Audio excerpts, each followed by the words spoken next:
2025-এর এসএলএসটির বিজ্ঞপ্তি প্রকাশিত হয়েছে।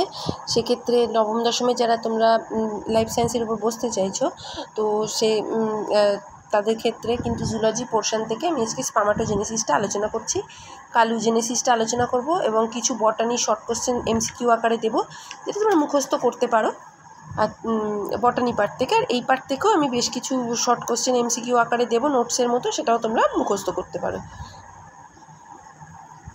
স্পার্মাটোজেনেসিস প্রক্রিয়াটা কি? স্পার্মাটোজেনেসিস প্রক্রিয়া হচ্ছে যে ছেলেদের শরীরে স্পার্ম তৈরির যে প্রক্রিয়া তাকে বলা হয় স্পার্মাটোজেনেসিস। মানে এটা যদি আমরা নর্মাল কথায় বলি, তো স্পার্ম তৈরির বা স্পার্ম উৎপাদনের যে প্রক্রিয়া তাকেই আমরা বলে থাকি স্পার্মাটোজেনেসিস। দেখাবে সংজ্ঞাটায়, শুক্রাশয়ের শুক্র উৎপাদক নালিকায় স্পার্মাটোগোনিয়া কোষ থেকে ধাপে ধাপে যে পরিণত শুক্রাণু সৃষ্টি হয় তাকে স্পার্মাটোজেনেসিস বা শুক্রাণু উৎপাদক ক্রিয়া বলা হয়। তাহলে শুক্রাশয়ের শুক্র উৎপাদক নালিকা বা সেমিনিফোরাস টিউবিউলের মধ্যে স্পার্মাটোগোনিয়া কোষ থেকে ধাপে ধাপে যে শুক্রাণু উৎপাদনের যে প্রক্রিয়াটা তাকেই আমরা কিন্তু বলে থাকি স্পার্মাটোজেনেসিস। শুক্রাশয়ের এটা কোথায় ঘটে থাকে? এই স্পার্মাটোজেনেসিস বা স্পার্ম উৎপাদন প্রক্রিয়াটা শুক্রাশয় সেমিনিফোরাস নালিকায় এটা ঘটে থাকে। কবে থেকে শুরু হয় না, ছেলেদের ক্ষেত্রে 13 থেকে 14 বছর অর্থাৎ তাদের অ্যাডোলেসেন্ট ফেজ থেকে এটা শুরু হয় এবং আপ টু 60 to 65 ইয়ার্স অবধি কিন্তু এই প্রসেসটা কন্টিনিউ করতে থাকে।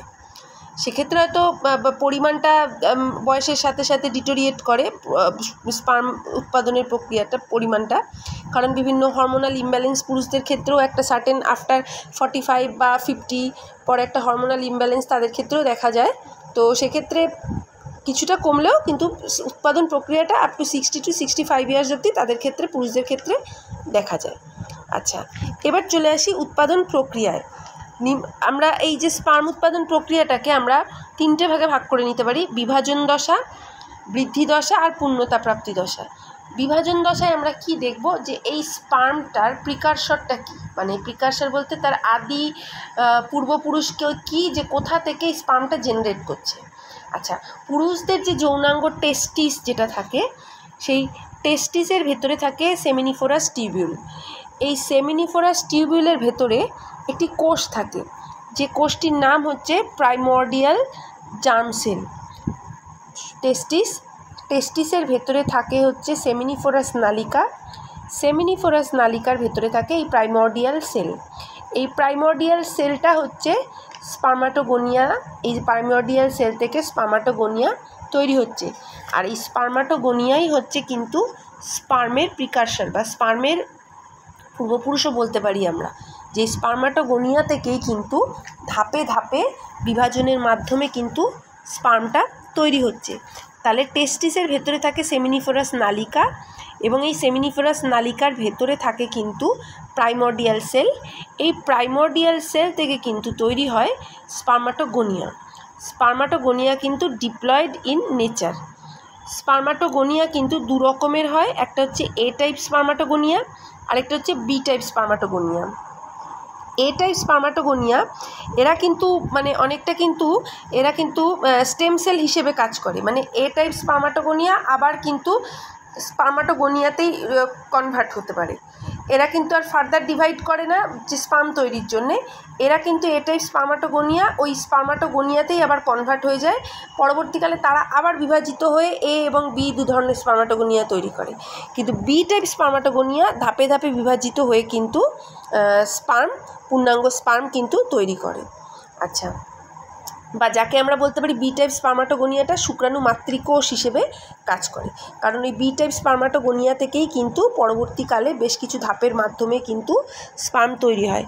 কিন্তু এ টাইপ স্পার্মাটোগোনিয়া যেটা, সে কিন্তু স্টেম সেল হিসেবে থাকে, সে কিন্তু পুনরায় আবার স্পার্মাটোগোনিয়াতেই কনভার্ট হয়ে যায় এবং আবার ওই বিভাজিত হয়ে এ টাইপ ও বি টাইপ দু ধরনের স্পার্মাটোগোনিয়া এ আবার তৈরি করবে।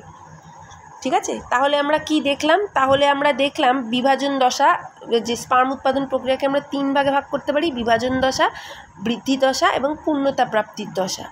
আচ্ছা, এবার আমরা চলে আসব বৃদ্ধির দশায়। বৃদ্ধির দশা কি? এখানটায় প্রত্যেকটি স্পার্মাটোগোনিয়া বিভাজিত হয়ে বড় আকারের স্পার্মাটোসাইট গঠন করে।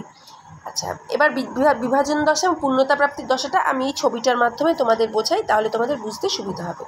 তাহলে আমি একটু জেনারেলাইজ করে বলি, মানে টোটালটাকে একবারে বলি সামারাইজ করে।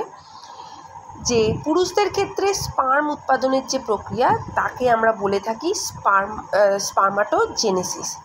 এই স্পার্মটা টেস্টিসের মধ্যে যে সেমিনিফোরাস, পুরুষদের টেস্টিসের ভেতরে যে সেমিনিফোরাস নালিকা থাকে, সেই সেমিনিফোরাস নালিকার ভেতরে যে প্রাইমর্ডিয়াল জার্ম সেল থাকে তার থেকে কিন্তু তৈরি হয় স্পার্মাটোগোনিয়া। ঠিক আছে, এই স্পার্ম তৈরির প্রক্রিয়াটা কোথায় সম্পন্ন হয়? পুরুষদের টেস্টিসের ভেতরে যে সেমিনিফোরাস নালিকা থাকে সেই সেমিনিফোরাস নালিকার ভেতরে কিন্তু এই সমগ্র স্পার্ম তৈরির প্রক্রিয়াটা কিন্তু কমপ্লিট হয়। ঠিক আছে, সেমিনিফোরাস নালিকার ভেতরে সমগ্র প্রক্রিয়াটা কমপ্লিট হয়। তো এই টেস্টিসের ভেতরে থাকে সেমিনিফোরাস নালিকা, তার মধ্যে স্পার্ম তৈরির প্রক্রিয়াটা সম্পন্ন হবে।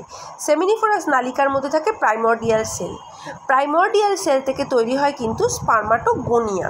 ঠিক আছে, স্পার্মাটোগোনিয়া কিন্তু আবার দু রকমের, A type spermatogonia, B type spermatogonia. এই স্পার্মাটোগোনিয়া কিন্তু ডিপ্লয়েড ইন নেচার। স্পার্মাটোগোনিয়া কেমন? Diploid in nature. এ কিন্তু এই স্পার্মাটোগোনিয়া মাইটোসিস বিভাজনের মাধ্যমে, এবার বিভাজন দশাটা গেল, আমরা পূর্ণতা প্রাপ্তির দশায় দেখব যে স্পার্মাটোগোনিয়া মাইটোসিস বিভাজনের মাধ্যমে প্রাইমারি স্পার্মাটোসাইট উৎপন্ন করবে। এই প্রাইমারি স্পার্মাটোসাইট মিওসিস বা হ্রাস বিভাজনের মাধ্যমে তৈরি করবে সেকেন্ডারি স্পার্মাটোসাইট। সেকেন্ডারি তার মানে কি? স্পার্মাটোগোনিয়া এবং প্রাইমারি স্পার্মাটোসাইট দুজনই কিন্তু ডিপ্লয়েড ইন নেচার, কারণ স্পার্মাটোগোনিয়া থেকে মাইটোসিসের মাধ্যমে প্রাইমারি স্পার্মাটোসাইট তৈরি হচ্ছে, তাই যেহেতু ওটা সদৃশ বিভাজন তাই জন্যে স্পার্মাটোগোনিয়া 2n সংখ্যক বিশিষ্ট, মাইটোসিসের মাধ্যমে প্রাইমারি স্পার্মাটোসাইট তৈরি হচ্ছে, তাহলে অবভিয়াসলি সেও 2n সংখ্যক ক্রোমোজোম বিশিষ্টই হবে।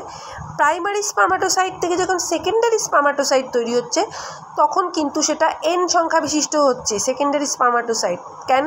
কারণ এখানে মিওসিস বিভাজন হচ্ছে, হ্রাস বিভাজন হচ্ছে। প্রাইমারি স্পার্মাটোসাইট থেকে সেকেন্ডারি স্পার্মাটোসাইট তৈরির সময় হ্রাস বিভাজন হচ্ছে, তাই সেকেন্ডারি স্পার্মাটোসাইটটা কিন্তু n সংখ্যা বিশিষ্ট। আবার সেকেন্ডারি স্পার্মাটোসাইট থেকে যখন স্পার্মাটিড তৈরি হচ্ছে তারাও n সংখ্যক বিশিষ্ট, মানে হ্যাপ্লয়েড ইন নেচার, কারণ সেক্ষেত্রেও কিন্তু মিওসিস কোষ বিভাজনের মাধ্যমেই কিন্তু স্পার্মাটিড তৈরি হচ্ছে সেকেন্ডারি স্পার্মাটোসাইট থেকে। এই স্পার্মাটিডগুলো স্পার্ম, কিন্তু তখনও অবধি তাদের ল্যাজটা তৈরি হয়নি, টেল ফর্মেশন হয়নি।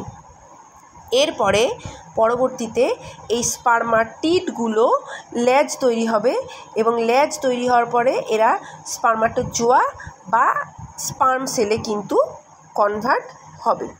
আচ্ছা, সদৃশ বিভাজন, ফলে এই দেখো এখানটা দেখো প্রতিটি প্রাথমিক স্পার্মাটোসাইট 2n, আমরা দেখলাম ওখানে যে স্পার্মাটোসাইট কিন্তু প্রাইমারি স্পার্মাটোসাইট 2n বিশিষ্ট, মিওসিসের মাধ্যমে বিভাজিত হলো, বিভাজিত হয়ে সে কিন্তু সেকেন্ডারি স্পার্মাটোসাইট তৈরি করছে। যেহেতু প্রাইমারি থেকে সেকেন্ডারি তৈরি হচ্ছে মিওসিসের মাধ্যমে, তাই সেকেন্ডারি স্পার্মাটোসাইটরা কিন্তু সবাই হ্যাপ্লয়েড ইন নেচার। এবার সেকেন্ডারি স্পার্মাটোসাইট থেকে আবার বিভাজনের মাধ্যমে তৈরি করবে কিন্তু স্পার্মাটিড, এবং স্পার্মাটিডগুলো কিন্তু বিভাজিত হয়ে তৈরি করবে স্পার্মাটোজোয়া বা স্পার্ম সেল। তাহলে আশা করছি ভিডিওটা তোমরা বুঝতে পেরেছো যে স্পার্মাটোজেনেসিস প্রক্রিয়াটা কী। তো তোমরা চ্যানেলটাকে ভিজিট করো, একটু লাইক করো, শেয়ার করো, কমেন্ট করো, আর কী কী নোটস লাগবে, কী লাগবে আমাকে একটু কমেন্টের মাধ্যমে তোমরা জানিও। ধন্যবাদ।